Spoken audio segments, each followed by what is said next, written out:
Hello friends, welcome to Tamil Dheena Kitchen. இன்னைக்கு நம்ம banana cake செய்ய போறோம். நார்மலா banana cake வந்து சிலர் மைதா மாவுல செய்வாங்க. ஆனா நான் கோதுமை மாவும் வெல்லம் வச்சு தான் செய்ய போறேன். ஏன்னா இது எங்க வீட்ல இருக்க குட்டிக்கு தர போறேன். நான் ரெண்டுமே செஞ்சு காட்றேன். சோ நம்ம ஃபர்ஸ்ட் வாழைப்பழத்தை போட்டுக்கலாம். வாழைப்பழம் வந்து நல்ல பழுத்த பழமா இருக்கணும். அப்பதான் சூப்பரா இருக்கும். சோ ரொம்ப பழுத்துடுச்சுனா எங்க வீட்டு செல்லம் வேற கத்திட்டு இருக்காரு. ரொம்ப பழுத்துடுச்சுனா நீங்க வந்து இந்த மாதிரி யூஸ் பண்ணிக்கோங்க. சூப்பரா இருக்கும். சோ இது வந்து நம்ம 3 வாழைப்பழம் போட போறோம். நான் வந்து 1.5 கப் மாவு வச்சு செய்றேன். சோ ஒரு 1/2 கப்புக்கு ஒரு பழம்னு நினைச்சுக்கோங்க. 1.5 கப் மாவுக்கு 3 வாழைப்பழம் சேர்த்துருக்கோம். நீங்க வந்து வெல்லம் சேர்த்து செய்யலாம் இல்லனா சக்கரை சேர்த்தும் செய்யலாம். நான் வந்து வெல்லம் சேர்த்து செய்றேன். இது வந்து ஒரு 3/4 கப் வெல்லம் இருக்கும். 1.5 கப் மாவுக்கு பாதி வெல்லம், 3/4 கப் வெல்லம் எடுத்துர்க்கேன். ஒரு 1/2 கப் தயிர் சேர்த்துக்கலாம் இதுலயே. இப்போ இது எல்லாத்தையும் ஸ்மூத்தா அரைச்சு எடுத்துக்கலாம். நம்ம அரைச்சு வச்சிருக்கோம்ல, அது இதல சேர்த்துக்கலாம். एक्चुअली வந்து எங்களுக்கு கொஞ்சம் வாழைப்பழம் பழமா இருந்தா பிடிக்கும். அதனால நான் ஒரு வாழைப்பழம் வந்து அரைக்கும்போதே சேர்க்கல. அத நான் இப்போ கொஞ்சம் மசிச்சு சேர்த்துக்க போறேன். இப்போ இதல 1/2 கப் போல எண்ணெய் சேர்த்துக்கலாம்.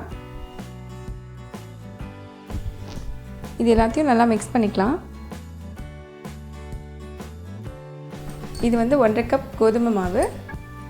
இதுல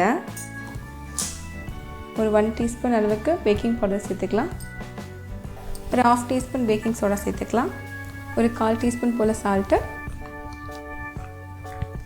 இது எல்லாத்தையும் சேர்த்து நல்லா சலிச்சுக்கலாம்.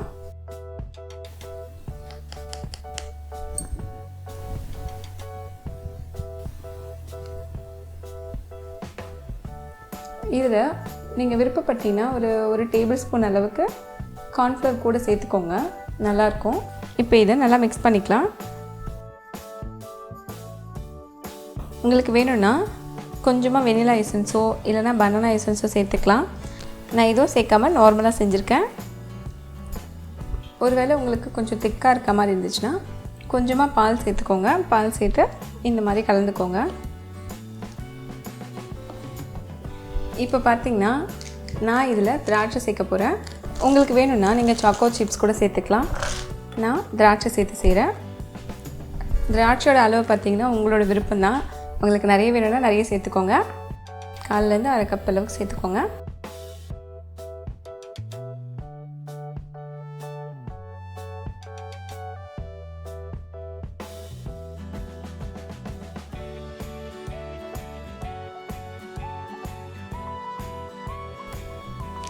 ஸோ ஃபஸ்ட்டு நம்ம கேக் டின் ரெடி பண்ணிக்கலாம். நான் வந்து பட்டர் பேப்பர் போட்டிருக்கேன். நீங்கள் லேசாக எண்ணெய் இல்லை வெண்ணெய் தடவிட்டு மைதா மாவை வச்சு டஸ்ட் பண்ணிக்கலாம். அவ்வளோதான். ரொம்ப மிக்ஸ் பண்ண தேவையில்லை.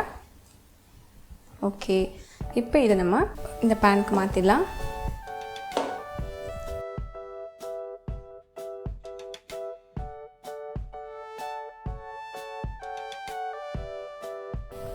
இது ஒரு முறை டேப் பண்ணிக்கலாம்.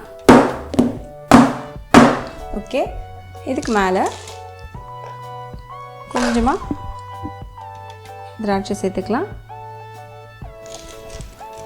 ஐ உனக்கு வேணுமா? இந்தா. அவ்வளோதான். இப்போ இதை 180 டிகிரி செல்சியஸ்க்கு ஒரு 45 to 50 மினிட்ஸ் வரைக்கும் வச்சு பேக் பண்ணிக்கலாம். இதே நம்ம அவன் எல்லாமே செய்யலாம். அவன் எல்லாமே எப்படி செய்யுதுன்னு சொல்லி நீங்கள் Black Forest கேக் பாருங்கள். அதில் அந்த மாதிரி அவன் இல்லாமல் செஞ்சுருப்பேன். ஸோ 180 டிகிரி செல்சியஸ்க்கு ஒரு 45 to 50 மினிட்ஸ் வரைக்கும் பேக் பண்ணிக்கலாம்.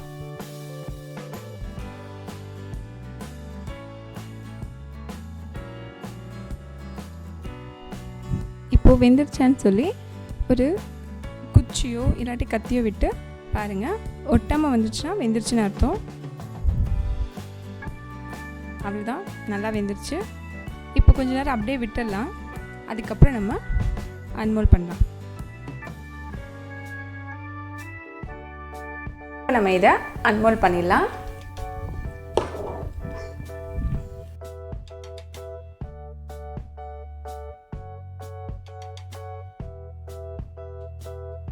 சூப்பராக வந்திருக்கு.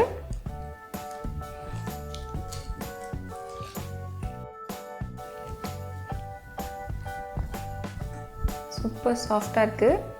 ஸ்மெல் செம்மையாக இருக்குது. இது வந்து நம்ம வெனிலா எசன்ஸ் சேர்க்காமல் செஞ்சாலும் இந்த வாழைப்பழம் சர்க்கரையோட ஸ்மெல்லே சூப்பராக இருக்குது. ஸ்மெல்லே வந்து சாப்பிடணும் போல் இருக்குது. ஸோ நான் கட் பண்ணி காட்டுறேன் எவ்வளோ சாஃப்டாக வந்திருக்குன்னு. ஓகே, நம்ம ஒரு பீஸ் கட் பண்ணி பார்க்கலாம்.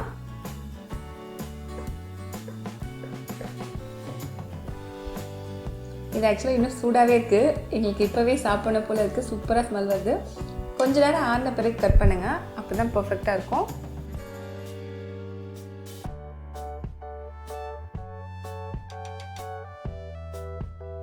பாருங்கள் எவ்வளோ சூப்பராக சாஃப்டாக வந்திருக்கு. இது கோதுமையில் செஞ்ச மாதிரி இருக்காது, சூப்பராக இருக்குது. ரொம்ப சாஃப்டாக இருக்குது. நீங்களும் கண்டிப்பாக ட்ரை பண்ணி பாருங்கள்.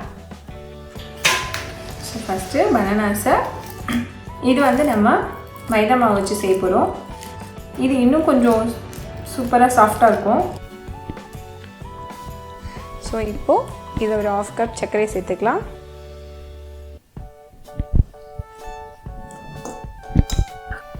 இதுலேயே கொஞ்சமாக தயிர், ஒரு 1/4 கப் அளவுக்கு எண்ணெய் சேர்த்துக்கலாம். நல்லா ஒரு முறை மிக்ஸ் பண்ணிக்கலாம். இது பார்த்திங்கன்னா நான் இப்போது வெனிலா எசன்ஸ் சேர்க்க போகிறேன்.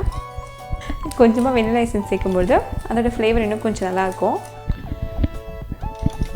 ஸோ நல்லா மிக்ஸ் பண்ணிக்கலாம். இது பார்த்திங்கன்னா 1 கப் மைதா மாவு. இதில் 1 டீஸ்பூன் அளவுக்கு பேக்கிங் பவுடர் சேர்த்துக்கலாம். ஒரு 1/2 டீஸ்பூன் அளவுக்கு பேக்கிங் சோடா சேர்த்துக்கலாம். ஒரு பிஞ்ச் சால்ட்டு. இது எல்லாத்தையும் லைட்டாக ஒரு மிக்ஸ் பண்ணிவிட்டு இதை சலித்து சேர்த்துக்கலாம். ஸோ மிக்ஸ் பண்ணும்போது கொஞ்சம் ஜென்டலாக மிக்ஸ் பண்ணிக்கலாம். ஸோ இதில் கொஞ்சமாக திராட்சை சேர்த்துக்கலாம், காஞ்ச திராட்சை. இது வந்து உங்களோட விருப்பம் போல் எவ்வளோ வேணுமோ அவ்வளோ சேர்த்துக்கோங்க.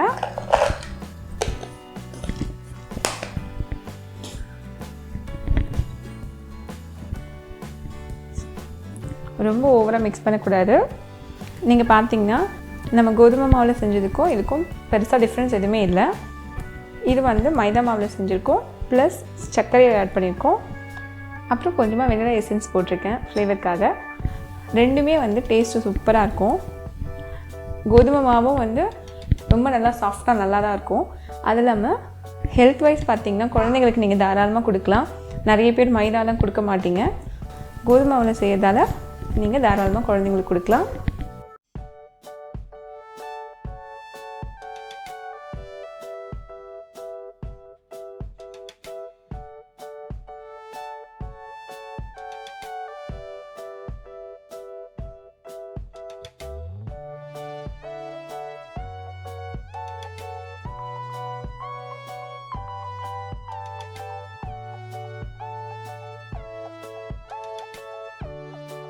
அவ்வளோதான் ஃப்ரெண்ட்ஸ், சூப்பரான பனானா கேக் ரெடி ஆயிடுச்சு.